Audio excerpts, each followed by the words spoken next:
Hi guys, this is Arnab and welcome to the third episode of Coding for Kids. Today let's explore Scratch and see what all we can do with it. Like we mentioned to you before, Scratch is a lovely tool invented by some really smart people at MIT that helps us build exciting coding projects and share them with our family and friends. Today, let's take a look at one such coding project to just give you a little taste of what Scratch is like.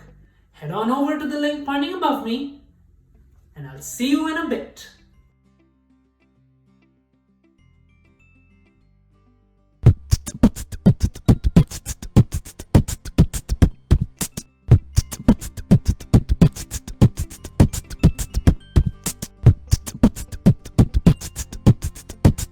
Wasn't that pretty cool? We'll learn how to do these fun things in today's and in the upcoming episodes.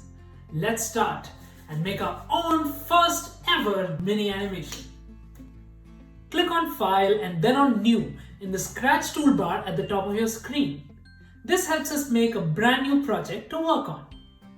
Now you'll be seeing 3 different panes on your screen and you're wondering what they are. Don't worry, I'm here to help you out. The leftmost pane is what we call our instruction pane. It has a list of instructions, each that correspond to a line of code. These instructions can be dragged and dropped into our middle pane. This middle pane is our coding workspace. It's essentially where we write all our code to build exciting new projects. And the rightmost pane is called our output pane. This is where everything you write in the middle pane comes to life. So, coming back to our animation, let's take a closer look at the left pane. You'll notice a bar to the left of the left pane that has many circles of different colors.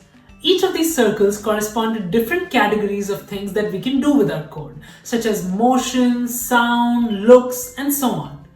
We want to make our friend Scratchy move, so let's stick to the blue circle.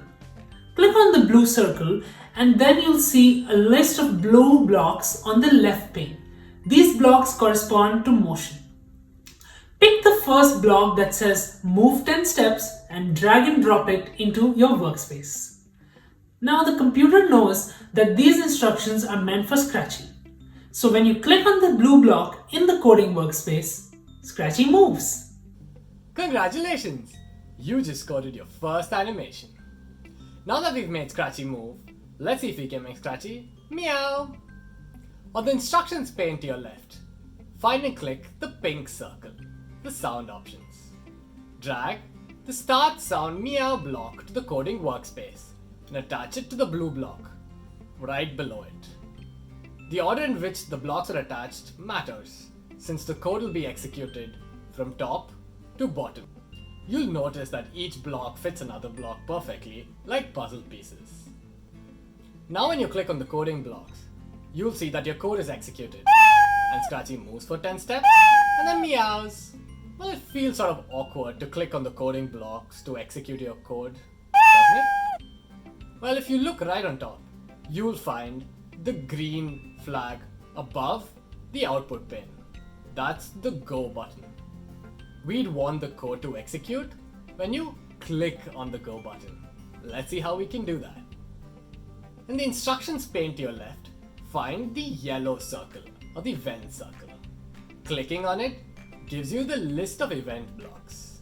Find when the green flag is pressed block. Drag it to your coding workspace and attach it right on top above all the other blocks.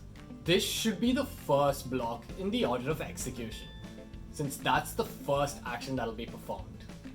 Now, when we click the Go button above the output pane, you'll notice that again, Scratchy moves for 10 steps and then meows. We hope you had fun creating your first ever animation through code, making Scratchy move around and meow. Let's conclude by going back to the first video of the crab animation. Pause when you see the code for the animation and try going through it. Don't worry if it goes over your head and it's hard to understand. As you go through all the videos in the series, eventually over time, you'll get much better at reading code and create even more entertaining animations. For now, goodbye and see you in the next video.